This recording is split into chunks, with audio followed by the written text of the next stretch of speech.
S'il y a bien un type de discours que je ne supporte pas de voir sur les réseaux sociaux, c'est vidéos du type avant je mangeais 1200 calories, je ne perdais absolument pas de poids et depuis que j'ai remonté mes calories à 2000, et ben là j'arrive à perdre du... Girl, math is not mathing. Tu n'étais pas réellement à 1200 calories. Déjà, on le sait, les erreurs de tracking, c'est ultra facile d'en faire. Et de deux, c'est là qu'il ne faut pas faire preuve de mauvaise foi. Est-ce que tu étais à 1200 calories tous les jours? Et admettons que tu avais des journées à 1200 calories, ma théorie est que il y avait sûrement des moments dans la semaine, tu faisais des hors-plans, des craquages qui ont surcompensé le déficit calorique que tu as créé sur les autres jours de la semaine. Ça, je sais que c'est encore quelque chose qui fâche quand je le dis. Un hors-plan, ça peut ralentir ton déficit, également le supprimer. Ça dépend de la magnitude du surplus. Si tu fais un déficit de 300 calories par jour pendant 6 jours, mais que tu t'envoies un surplus calorique de 2000 calories le dernier jour, à la fin de la semaine, lorsque tu fais les comptes, tu es sur un surplus de 200 calories. Ça, c'est une des situations les plus frustrantes parce que sur le papier, tu fais des efforts, mais il te suffit d'un craquage qui est suffisamment important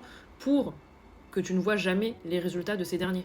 Et comme moi, j'aime pas vous laisser comme ça, je vais vous dire quelle est la solution. Faites un déficit calorique plus réaliste. Un déficit calorique que vous pouvez tenir quotidiennement, pendant plusieurs semaines. C'est un déficit calorique qui vous permet sur le papier de perdre du poids un petit peu moins rapidement que ce que vous auriez aimé, mais c'est un déficit calorique qui va vous permettre de perdre réellement du poids. Alors que si vous partez sur quelque chose de trop agressif pour vous, parce qu'un déficit calorique agressif, c'est pas toujours mauvais, mais si c'est trop agressif pour vous, pour votre contexte, les compromis que vous êtes prêt à faire ou à ne pas faire, et tout simplement pas pouvoir le maintenir. Donc c'est contre-productif. Si tu es complètement perdu dans la gestion de ta perte de poids et de ta prise de muscle, tu peux cliquer sur le lien en bio pour rejoindre la liste d'attente pour rejoindre mon accompagnement en août.